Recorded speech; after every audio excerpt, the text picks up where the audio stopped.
A heartbroken wife finds solace in the most unlikely of places after her cheating husband publicly humiliates her. Embittered, she crosses paths with a charming CEO who restores her faith in love. But little does she know, their whirlwind romance is about to take an unexpected turn. And if you want a handsome CEO in your life and love videos like this, subscribe to our channel to have 10 years of luck in your life. The corporate boardroom buzzed with activity as executives filed in for the quarterly meeting. Hae-jin adjusted her blazer, her fingers trembling slightly as she arranged the presentation materials before her. At 32, she had worked relentlessly to secure her position as head of innovation at SK Technologies, one of Seoul's emerging tech firms. The morning light filtered through the floor-to-ceiling windows, casting long shadows across the polished conference table. Her husband, Min-ho, sat across from her, his expression unreadable. As chief financial officer, he commanded respect from the board members, though lately, their relationship had grown strained under the pressure of their competing careers. Hae-jin noticed how he barely acknowledged her presence as she began her presentation on the company's new digital transformation initiative. The presentation proceeded smoothly until the Q&A session. That's when everything unraveled. Min-ho cleared his throat, adjusting his tie with deliberate slowness. "I have some concerns about the project leadership," he announced, his voice carrying across the silent room. "My wife's recent performance has been affected by her ongoing psychiatric treatment." The words hit Hae-jin like a physical blow. The therapy sessions she'd been attending to cope with work stress were private, something she'd trusted Min-ho with during a vulnerable moment. She watched in horror as her colleagues' expressions shifted from professional interest to barely concealed disdain. But Min-ho wasn't finished. Furthermore, her emotional instability has led to several questionable decisions in our personal life, including a recent miscarriage that resulted from her workaholic tendencies. The room fell deadly silent. Hae-jin's vision blurred as she gripped the edge of the table, her knuckles turning white. The board members exchanged uncomfortable glances. Chairman Park cleared his throat, attempting to redirect the conversation, but the damage was done.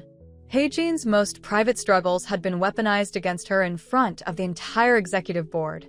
She gathered her materials with shaking hands, trying to maintain composure as she excused herself from the room.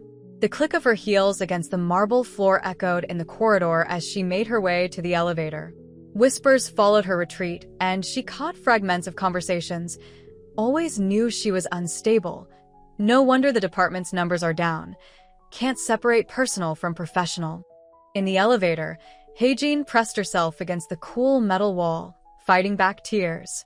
The privacy of the enclosed space offered temporary refuge, but she knew she'd have to face her colleagues eventually.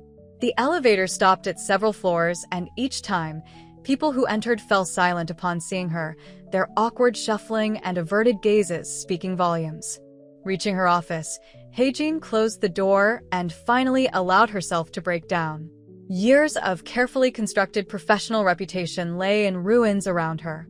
Her computer screen flashed with incoming emails, meeting cancellations, postponed projects, and concerns about her leadership capability.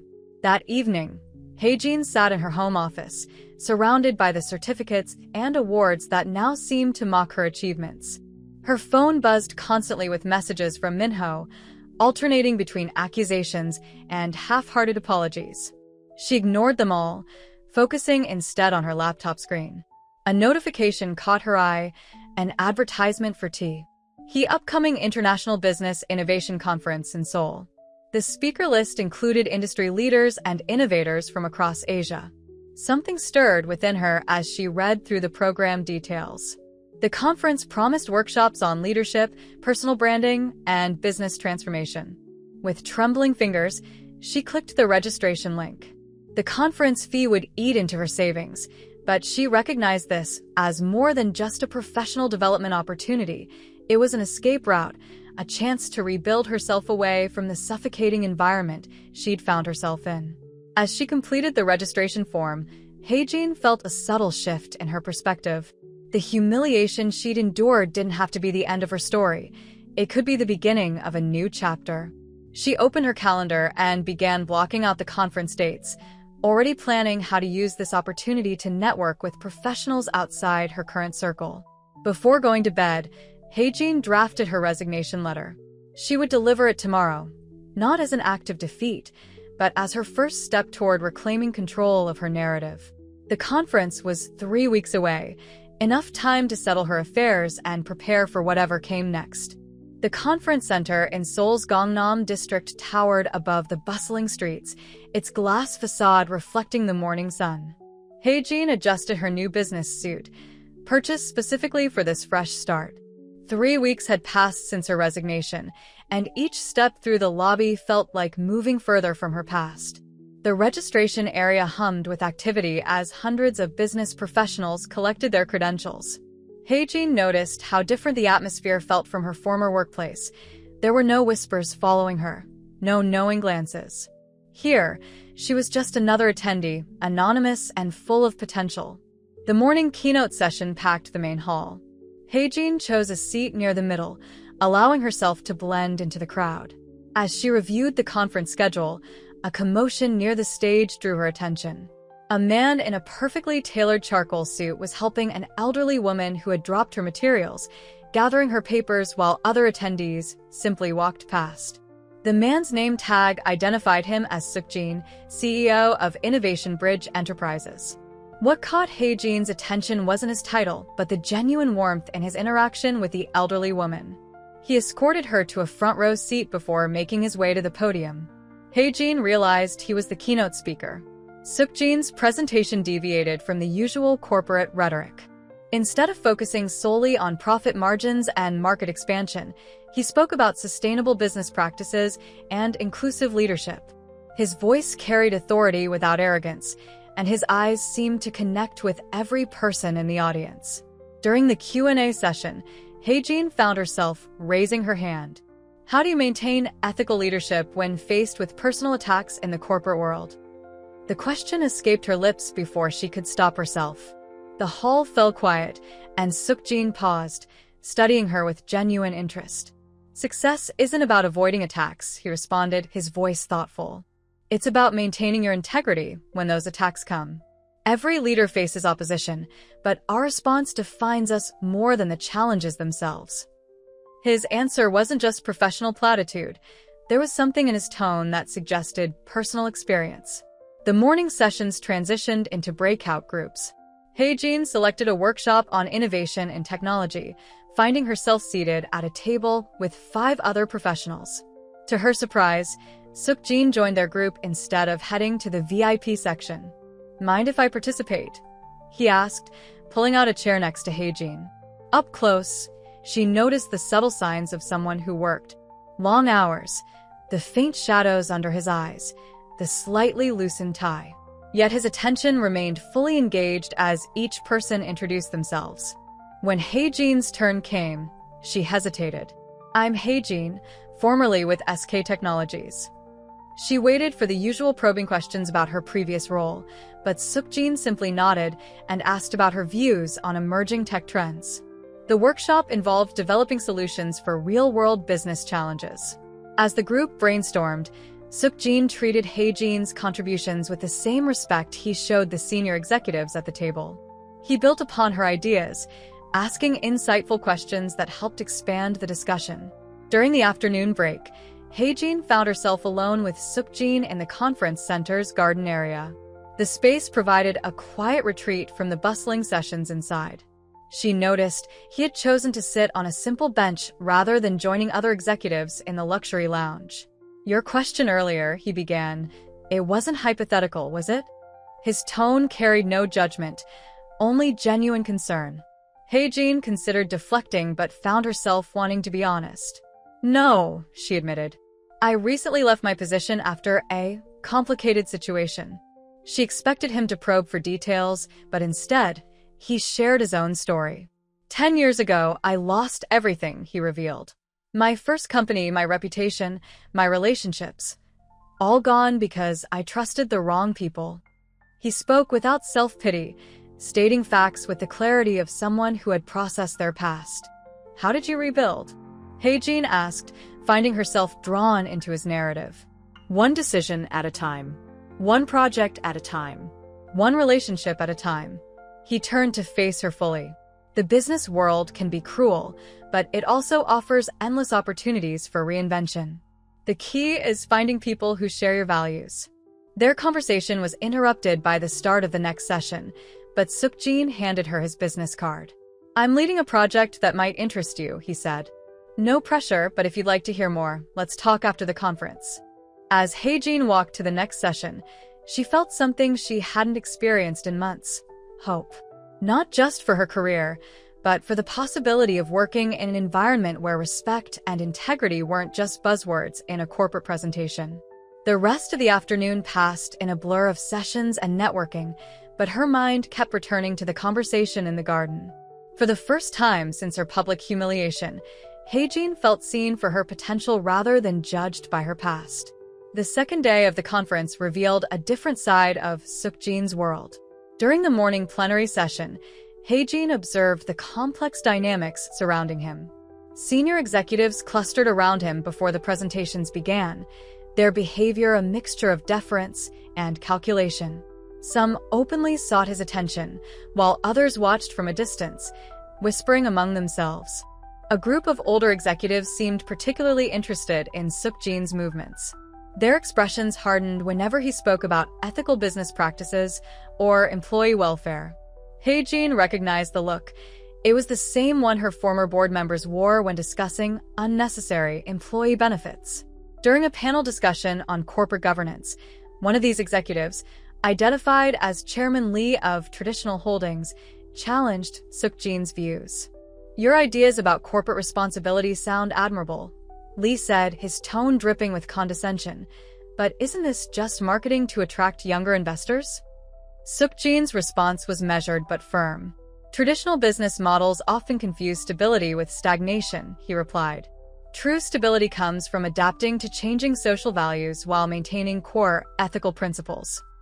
The audience murmured, and Haejin noticed several younger executives nodding in agreement. The evening's networking dinner took place in the hotel's grand ballroom. Crystal chandeliers cast a warm glow over round tables dressed in white linen. Haejin found herself seated at a table far from the main stage, surrounded by mid-level managers who seemed more interested in their phones than conversation. She watched as Sukjin navigated the room with practiced ease, spending equal time with junior employees and senior executives. Unlike other CEOs who clustered in exclusive groups, he moved between tables, engaging in genuine conversations with people at all levels. The live band began playing, and couples moved to the dance floor. Haejin remained at her table, feeling increasingly out of place. The familiar sense of isolation crept in, the same feeling she'd experienced during corporate events at her previous company. "Would you care to dance?" Sukjin's voice startled her from her thoughts. He stood beside her table, hand extended. The other guests at her table looked up from their phones, suddenly interested. On the dance floor, Sukjin maintained a respectful distance while leading her through a simple waltz. "I noticed you analyzing the room earlier," he said. "What did you observe?" "The politics haven't changed much from my old company," Haejin replied. "Just the players are different." Sukjin nodded. Corporate Korea is still largely ruled by old money and older mindsets. But change is coming, whether they like it or not. As they danced, Haejin felt eyes on them, some curious, others disapproving. "Won't this cause talk?" she asked, conscious of the attention. "It already has," he smiled.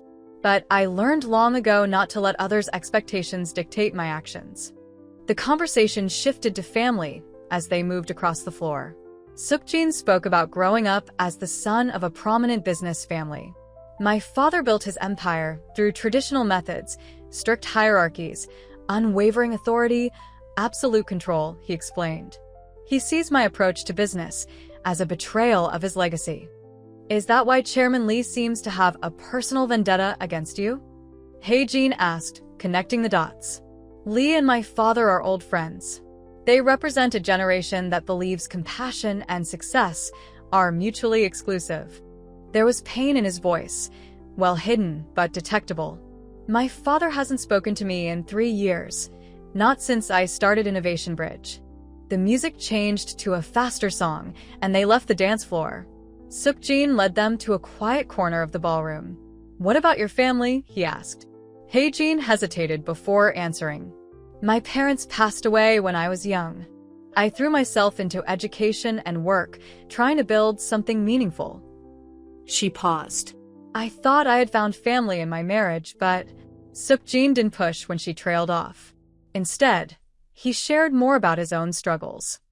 "The hardest part wasn't starting over," he said. "It was accepting that the people I thought would support me might never understand my choices." Their conversation was interrupted by a group of investors requesting Sukjin's attention. Before leaving, he turned to Haejin.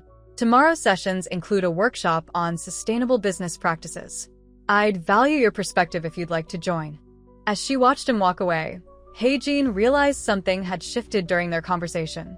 The conference was no longer just about professional development. It had become about finding someone who understood the cost of choosing integrity over acceptance.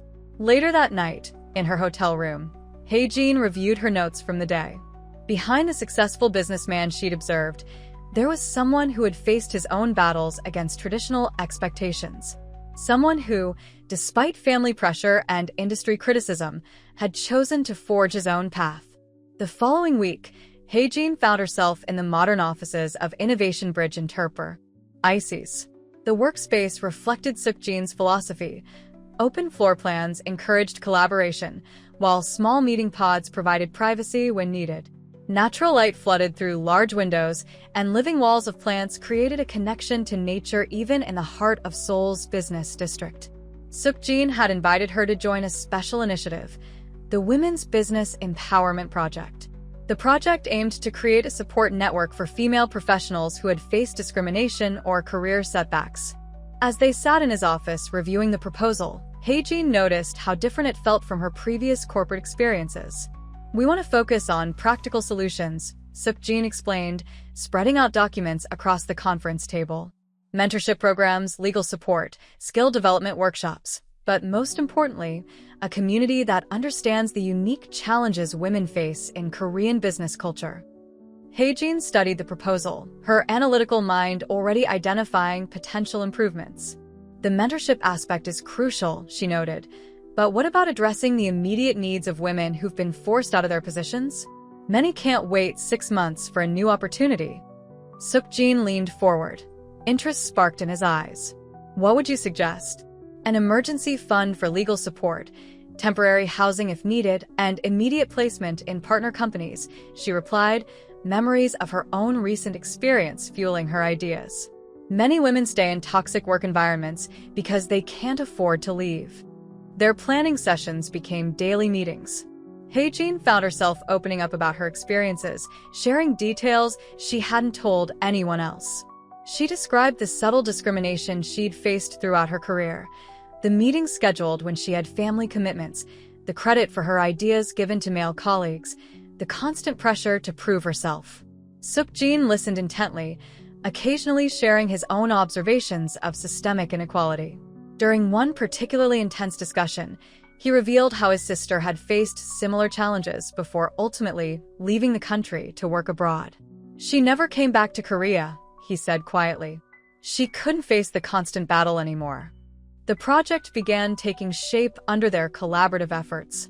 Haejin found herself working late into the evening, energized by the possibility of creating real change. One night, as they reviewed potential partner organizations, she noticed Sukjin watching her with a thoughtful expression. "What is it?" she asked, self-conscious under his gaze. "You've transformed since the conference," he observed. "The person who asked that question during my keynote, she was looking for validation. Now you're creating solutions." His words struck her. He was right. Something had shifted. The pain of her public humiliation was still there, but it no longer defined her. Instead, it had become fuel for her determination to help others. However, not everyone supported their initiative. During a presentation to potential investors, Haejin encountered familiar looks of skepticism. One investor, an elderly man with a permanent frown, questioned her credentials directly. "Your previous position ended rather abruptly, didn't it?" he asked, his tone suggesting he knew more than he let on.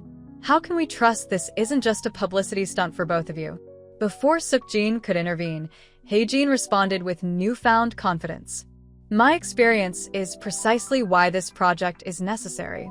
I understand firsthand what women in corporate Korea face. This isn't about publicity. It's about creating the support system I wished existed when I needed it. Later, in Suk-jin's office, they discussed the interaction. You handled that perfectly, he said, pouring them both tea. But are you prepared for more questions like that? This project will put you in the spotlight. I'm not hiding a. More. Hae-jin replied, surprising herself with her conviction. Every question about my past is an opportunity to demonstrate why this work matters. As they continued working together, Hae-jin noticed small changes in how she carried herself. She spoke more confidently in meetings, challenged ideas she disagreed with, and stopped apologizing for taking up space. Suk-jin noticed too, often seeking her opinion before making decisions. Yet despite her growing confidence, Hae-jin still felt the weight of judgmental glances from some of Innovation Bridge's more traditional employees. Whispers followed her through the hallways, speculation about her relationship with Suk-jin, questions about her past, doubts about her qualifications. But unlike before, these whispers didn't break her. Each morning, she arrived at the office ready to push their project forward, knowing that every small victory would help another woman find her strength. On a rainy Tuesday morning, Hae-jin encountered Ji-yeon, her former colleague from SK Technologies, at a local coffee shop near Innovation Bridge's offices.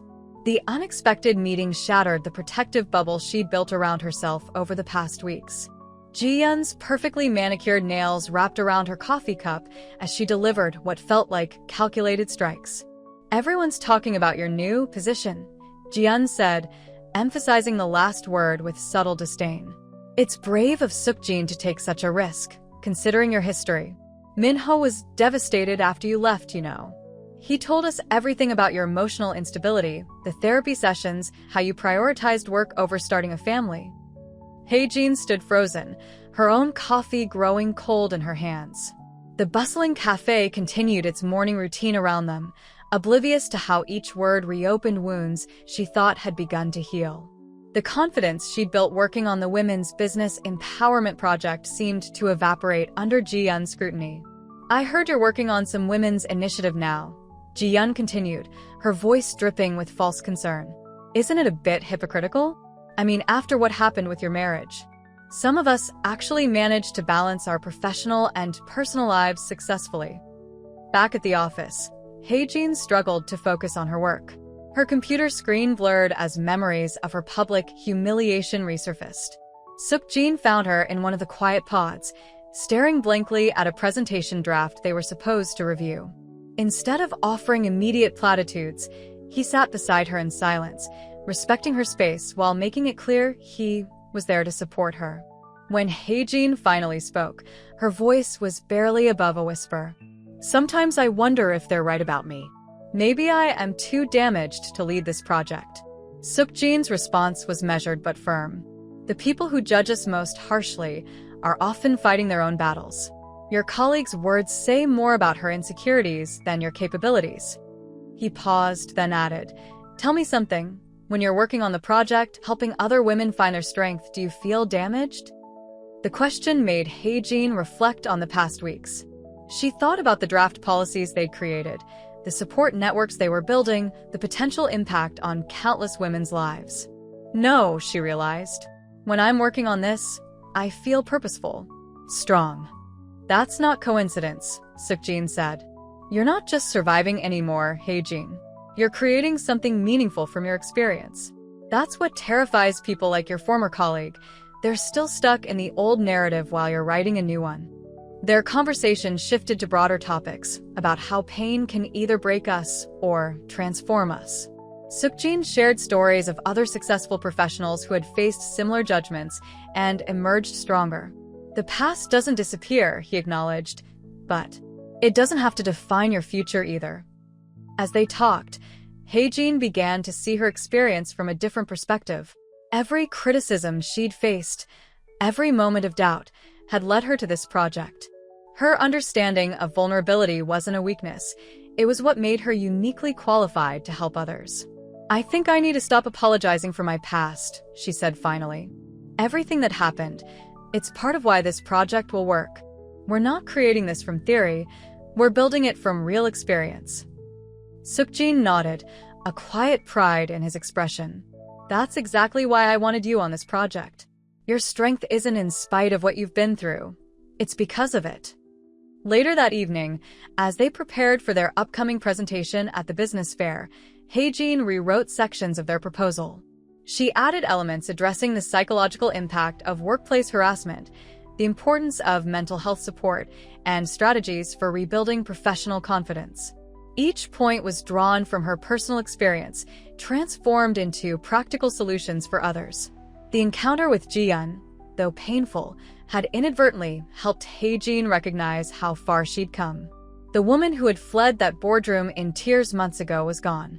In her place stood someone stronger, someone who understood that her worst moments could become someone else's lifeline. The night before the business fair presentation loomed heavy with anticipation. In her apartment overlooking Seoul's glittering skyline, Haejin tossed and turned, her subconscious mind weaving fragments of anxiety into vivid nightmares. In her dreams, Minho appeared at the presentation, his presence commanding and threatening as he had been in the boardroom months ago. The dreamscape twisted familiar faces into masks of judgment, Ji-yeon's smirk, the board members' disapproving glares, all blending into a suffocating tableau of her past failures. She woke at 3 a.m., drenched in cold sweat, her heart racing. The presentation materials lay scattered across her desk, each page representing hours of work, research, and personal investment. But in the dark hours of early morning, doubt crept in like a familiar poison. The words on the pages seemed to mock her, reminding her of every criticism, every whispered comment, every moment of public shame. Unable to return to sleep, Haejin messaged Sukjin, not really expecting a response at such an hour.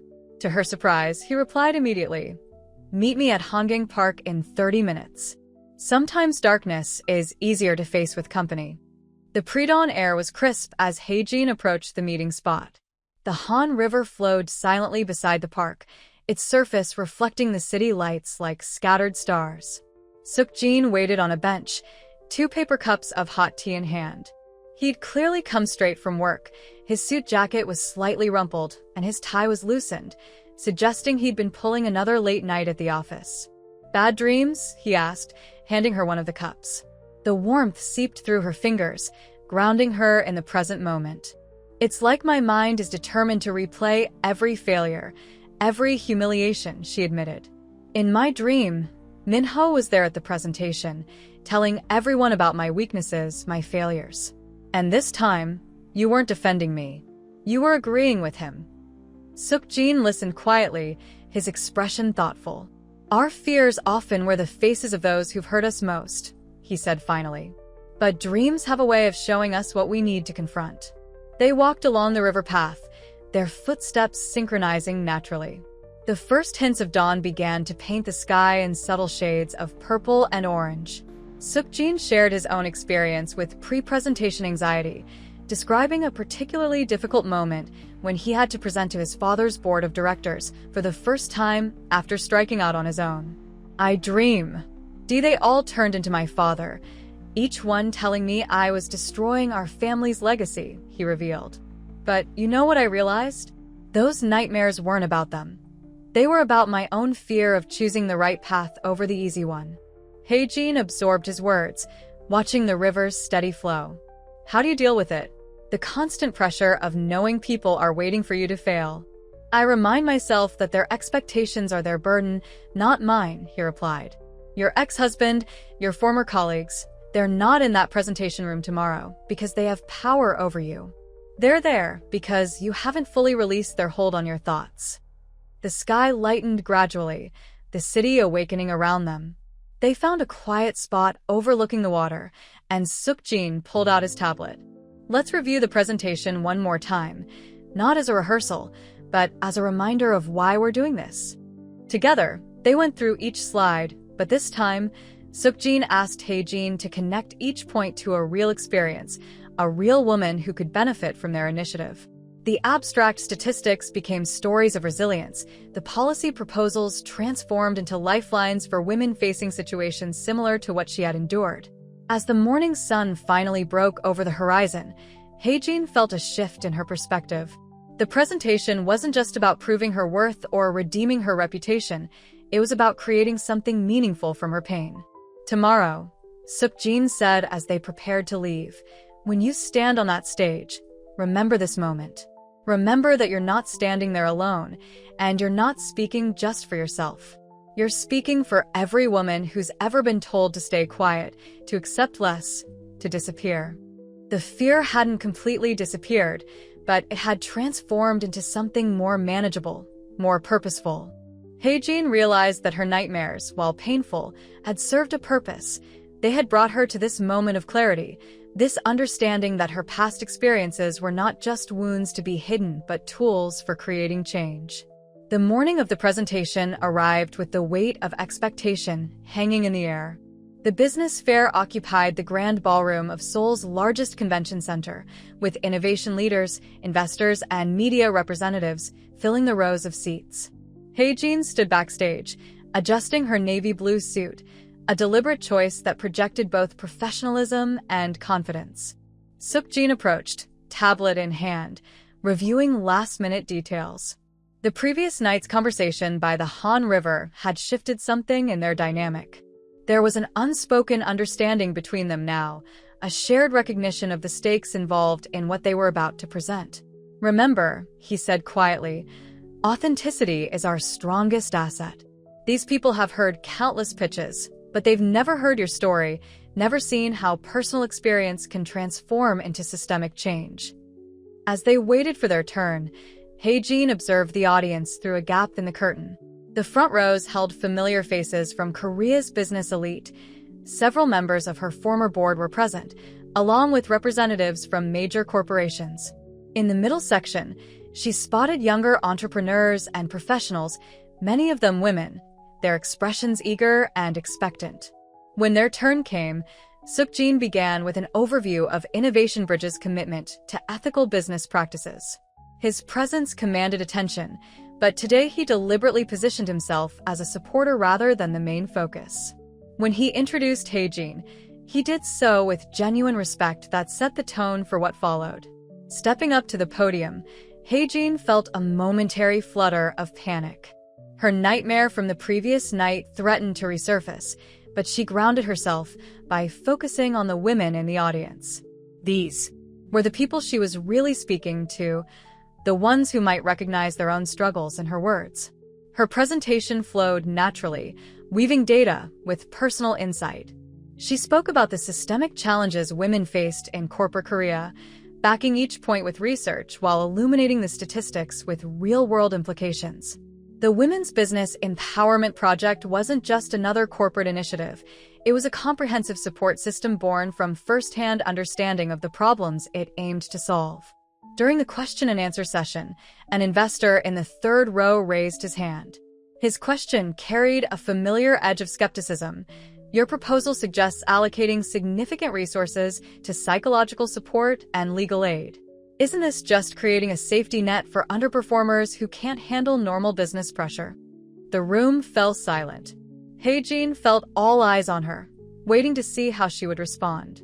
For a brief moment, she caught Suk-jin's concerned glance, but she knew this was her moment to stand firm.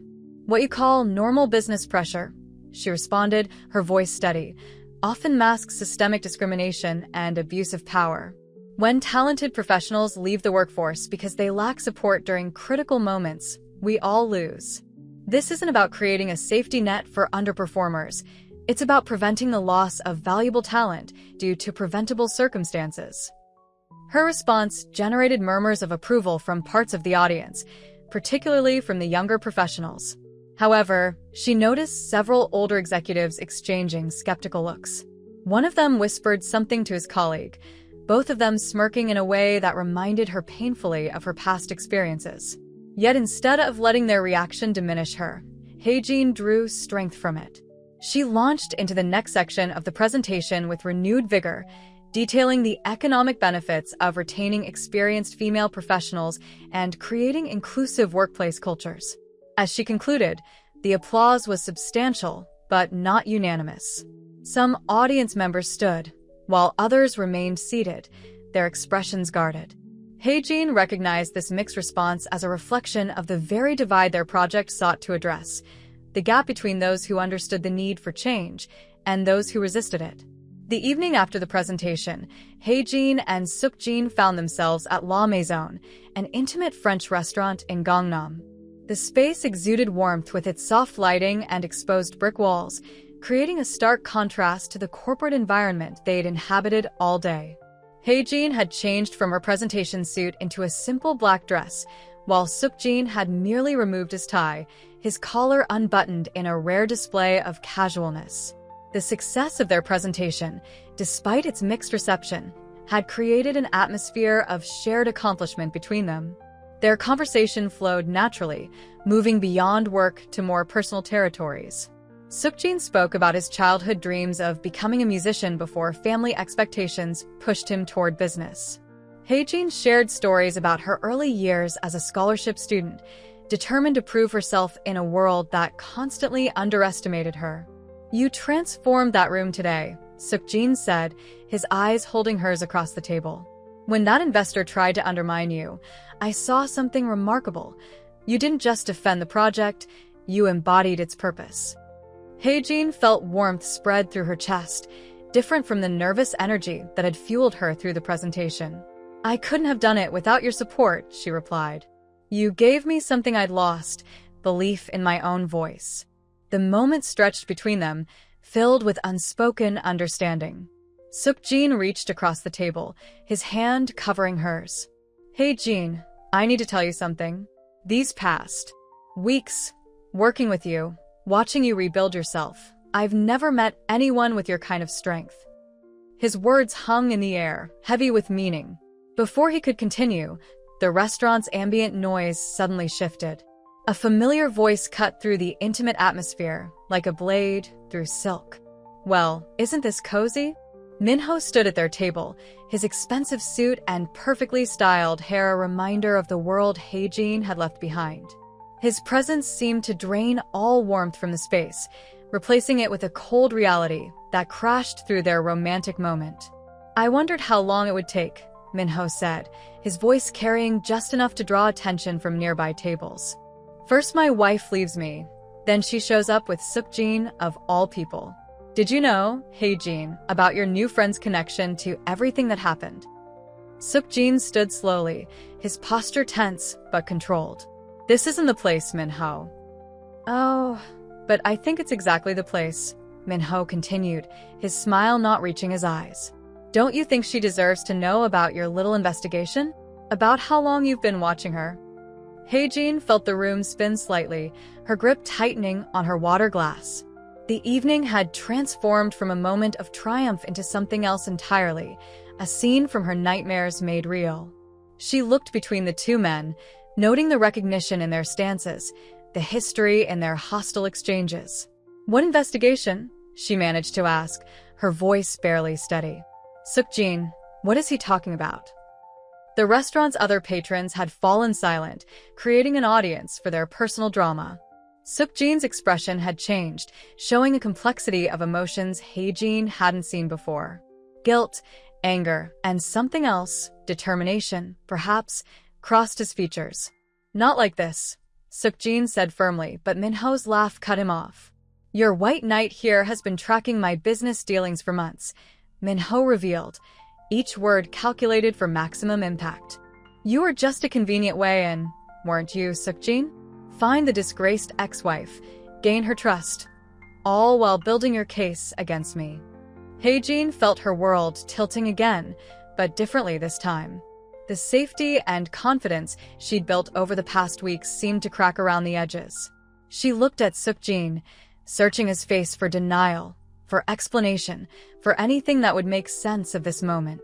The restaurant scene transformed into a crucible of confrontation as Suk-jin finally moved to stand between Minho and their table, his protective stance revealing both his concern for Hae-jin and his readiness to address the situation. The other diners' attention remained fixed on their table, the expensive wines and carefully plated dishes forgotten in favor of the unfolding drama. "You're right, Minho," Sukjin declared, his voice steady and clear. "I have been investigating your business dealings. But you're wrong about Haejin. Meeting her wasn't part of any plan. It was the moment that showed me exactly why stopping people like you matters so much." Haejin watched the exchange, her mind racing to process the revelations. Sukjin continued, addressing both Minho and her. Innovation Bridge has been tracking a pattern of corporate harassment and manipulation across several major companies. Your name, Minho, appeared repeatedly in our investigations, not just regarding your treatment of Haejin, but in multiple cases of workplace harassment and financial manipulation. Minho's composed facade cracked slightly, a flicker of concern crossing his features. "You're making dangerous accusations, Sukjin. Remember who my friends are in this industry." "Your friends?" Sukjin's voice carried a note of cold amusement. "You mean the same board members who are currently under investigation for fraud? The ones who helped you cover up the embezzlement at SK Technologies?" "Yes, I know. About your friends." The color drained from Minho's face as Sukjin continued. "What happened in that boardroom months ago wasn't about Haejin's competence. It was about silencing someone who might have discovered your financial irregularities. You tried to destroy her credibility before she could expose you, didn't you?" Haejin felt the pieces clicking into place. The sudden hostility from the board, the calculated humiliation, the way her access to certain financial records had been restricted just weeks before the incident. Her hands stopped shaking as anger replaced confusion. Standing up slowly, Haejin faced her ex-husband. "You didn't just betray our marriage, Minho. You betrayed every principle of business ethics I thought we shared. And now you're here, trying to poison the one genuine relationship I've built since then." Minho attempted to regain control of the situation, his voice taking on a patronizing tone. "Haejin, you're being naive. Sukjin is just using you to get to me. Once he has what he needs, dash." "No." Haejin cut him off, her voice firm. "I've heard enough of your manipulations. Whether Sukjin's investigation brought him into my life or not doesn't change what you did. It doesn't change who you are." Sukjin stepped closer to Haejin, his presence supportive but not overshadowing. "The investigation was never about using anyone, Haejin. It was about exposing a system that protects people who abuse their power. Meeting you showed me the human cost of that system and gave me even more reason to fight it." Minho's composure finally cracked completely. "You'll both regret this," he threatened, but his words lacked their former power. "When the full story comes out, dash. Let it come out," Haejin interrupted. "All of it.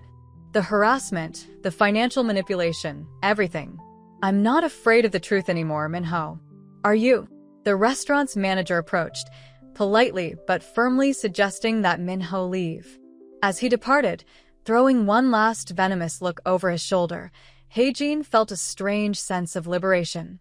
The confrontation had forced everything into the open, and somehow, the truth felt less devastating than the fears that had haunted her.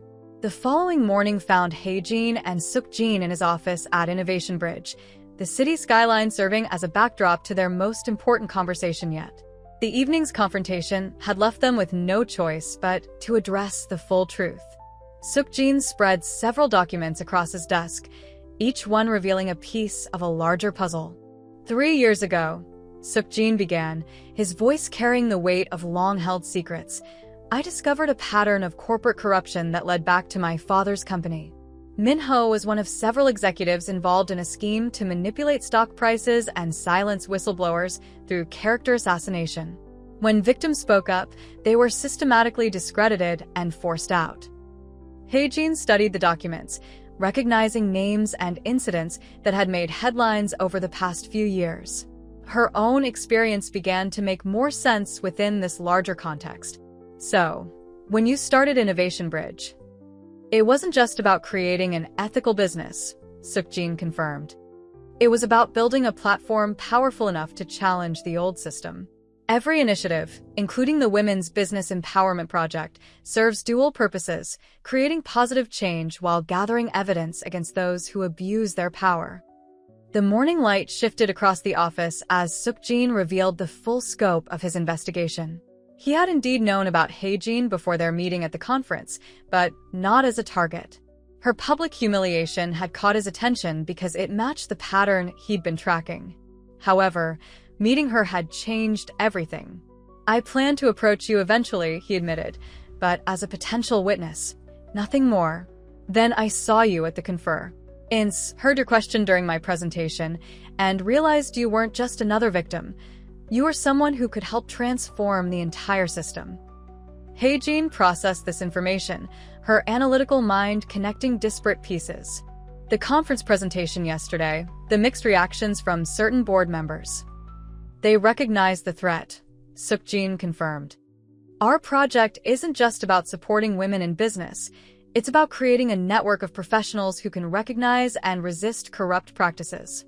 Min-ho and his allies saw that immediately. As they talked, Haejin's phone buzzed repeatedly with news alerts. Min-ho's late-night threats had backfired spectacularly. His public outburst at the restaurant had drawn attention to the very investigation he'd hoped to suppress. Financial newspapers were already running stories about possible irregularities at several major corporations.